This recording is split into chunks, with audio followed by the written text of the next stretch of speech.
It's your girl Evie. I'm coming back to you again. I told you guys I was going to deliver on Law and Order Organized Crime. And I'm so glad I watched it. Because all my questions were answered. I'm so grateful that that I was able to watch it. Anyway, so let's get into it. How did it begin? What happened? Who did it? Why? And how did it end? Okay. So Law and Order Organized Crime, we get a recap about Liv, and Chief Garland and them are in the office and they're talking to Captain Ayanna, and yes, they lived. Yes, Liv is alive, and yes, Stabler is alive. So I was so grateful to see that, because I'm like, how they gonna kill him? And he just came back. So, they're in the office talking, and they're clearing up everything that happened. And Liv is like, you told them I told you to stay in the car? And he's like, no, that's not what I said. I said that you saved my life, that I was about to get out of the car, and had I gotten out of the car and you hadn't warned me to stay in the car, I would be dead. So he's like, basically get off my back. I did what I was supposed to do. So that's how it began. So what happened?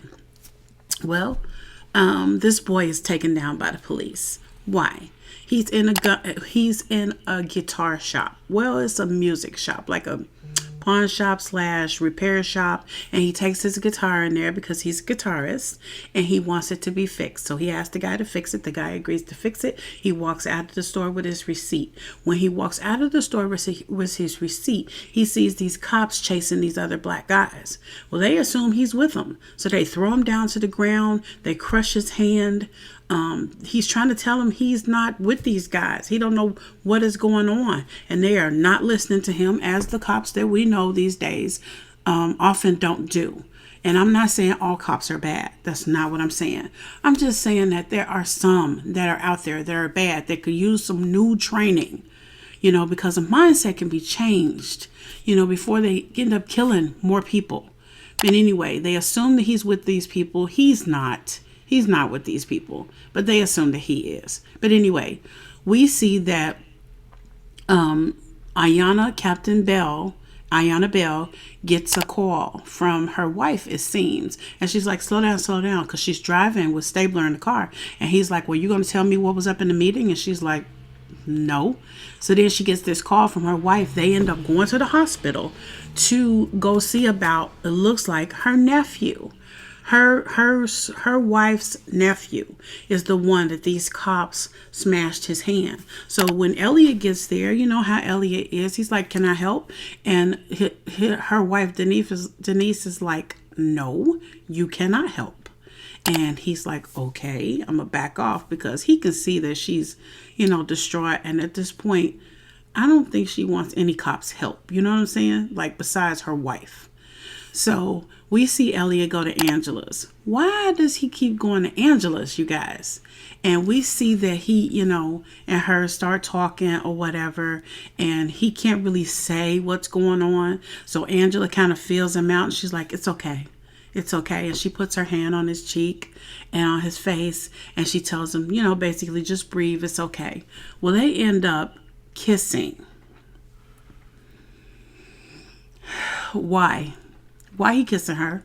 Did his wife just die? Did he just bury his wife? Why is he kissing her? I don't understand the relationship between him and Angela, but for some reason, he thinks he has to go and talk to Angela about everything. Well, she stops herself from kissing him. And she's like, what are we doing?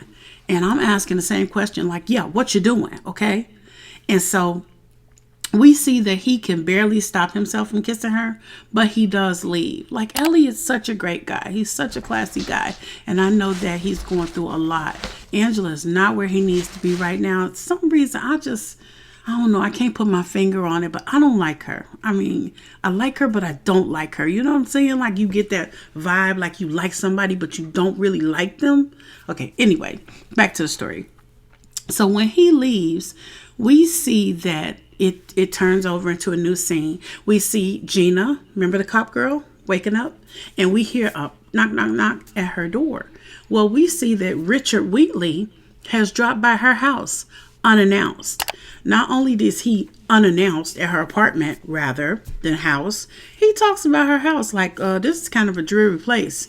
Wow, not only was you unannounced, Not only are you dropping by my place, but now you're going to talk about my place? Like, whatever. And no, anytime you don't like my place, drop a check, okay? Because I can repair anything up in here with some money. But anyway, got to stay focused. So she tells him, she says, look, I like Richie. And he's like, well, I've been diving into your past. Tell me a little bit about this arrest you had. And she tells him, she breaks it down. And she's like, look, I'm not going to sleep with you.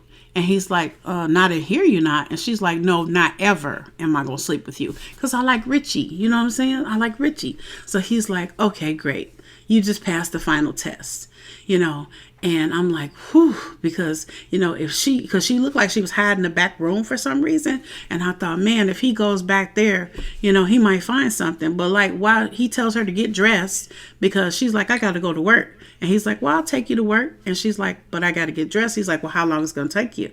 And she's like, okay. So she goes and gets dressed. And while she getting dressed, he all up in her rooms, like looking around, seeing what's going on. Like, really, this guy's so weird. You know what I'm saying? Like, not just weird, but weird, dangerous. You know what I'm saying? So I'm really feeling for Gina at this time. Because if he finds out she is an undercover cop, she is dead. Okay? Dead.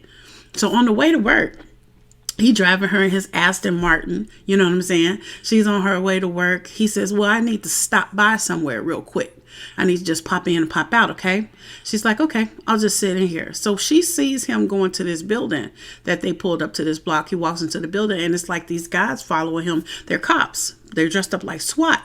So they go up into the building. Now, instead of her staying her butt in the car, like she's supposed to stay in the car because he told her stay in the car, she gets out the car because she's a cop. She got to know, you know what I'm saying? All of this is going into the case that she's working.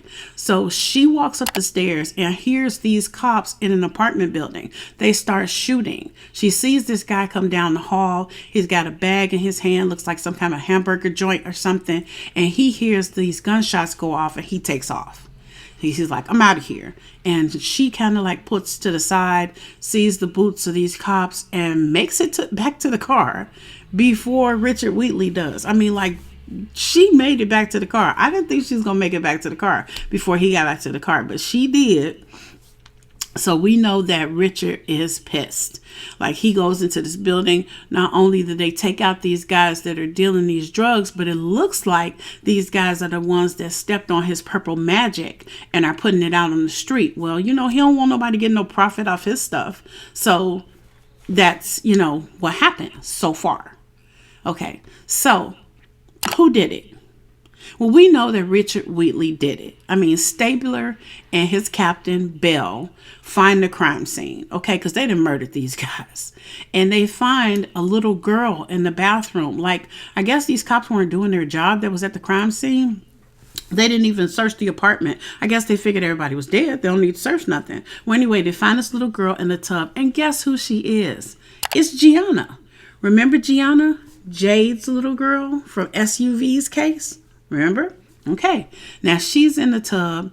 They bring her into Captain Bell's office and they send for Liv. Well, Liv comes in, and when Liv comes in, they all in the office, they kind of look at her like, you know, like in reverence or something, like, wow, she big time. You know what I'm saying? So Liv goes and she asks Gianna some questions. Gianna's got this little baby elephant, and she's like, do you have a memory like an elephant? And she's like, uh-huh.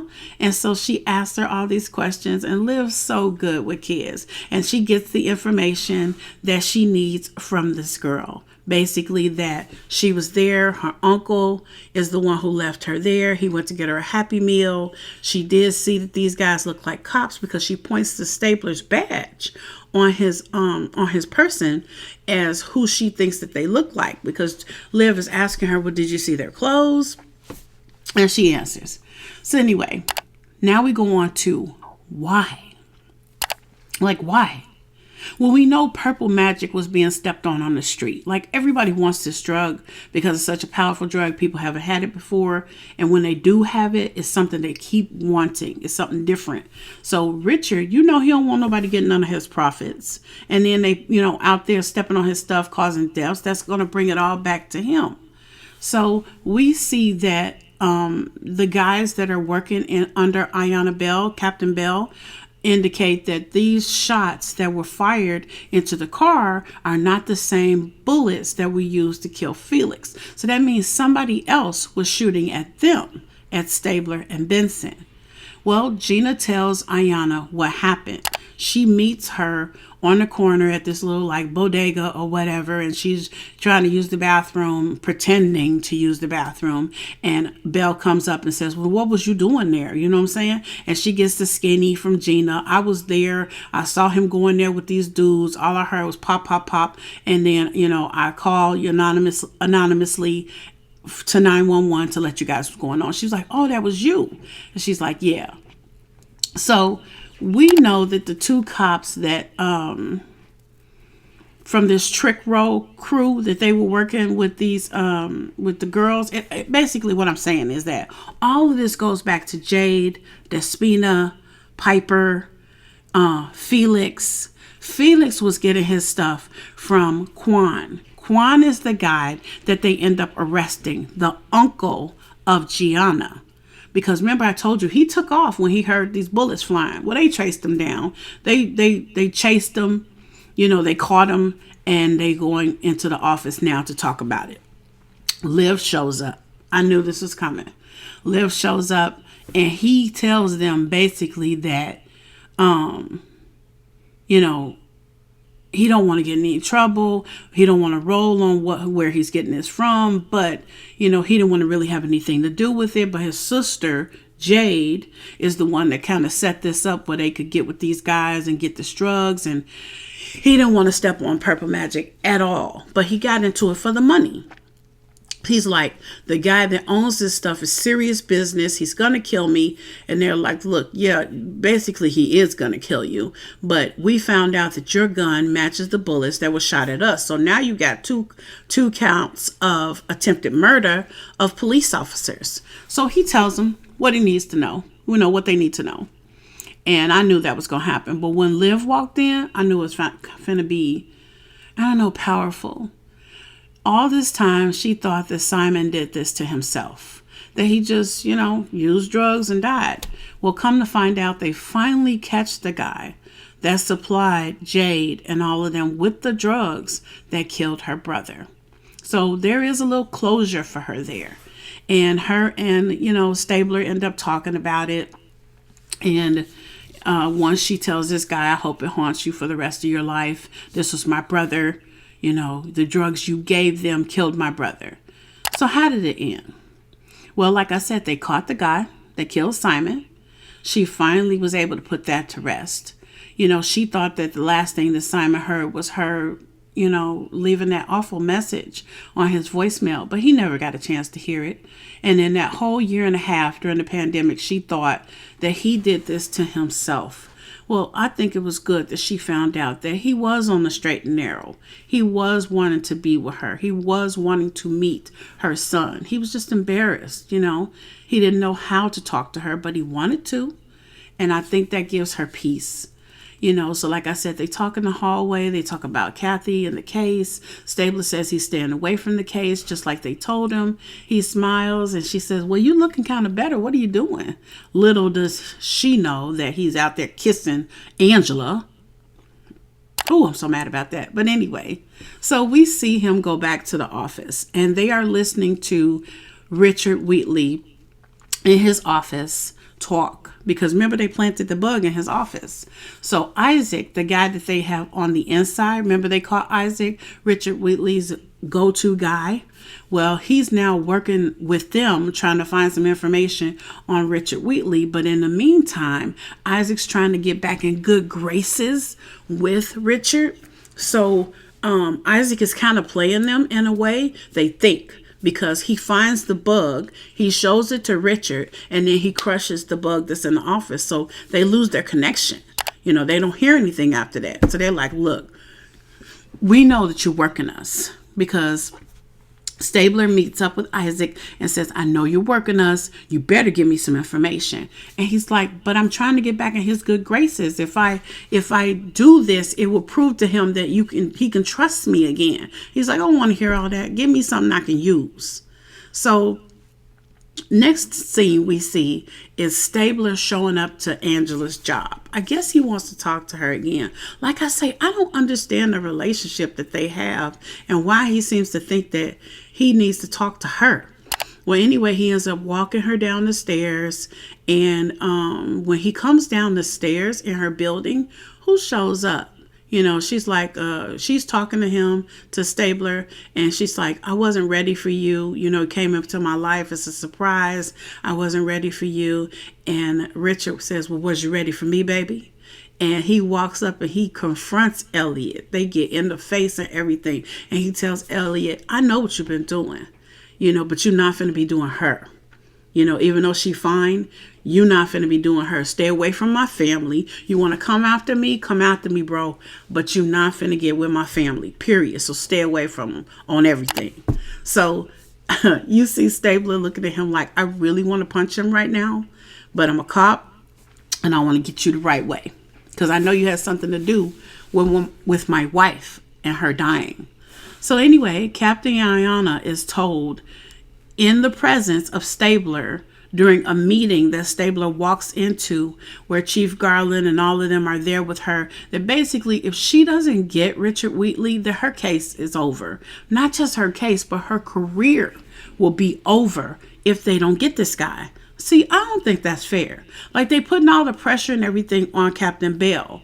You know what I'm saying? But anyway, stay focused. So we hear them say that. So now Stabler kind of gets it. He gets it like, we got to get this guy. Not just for me.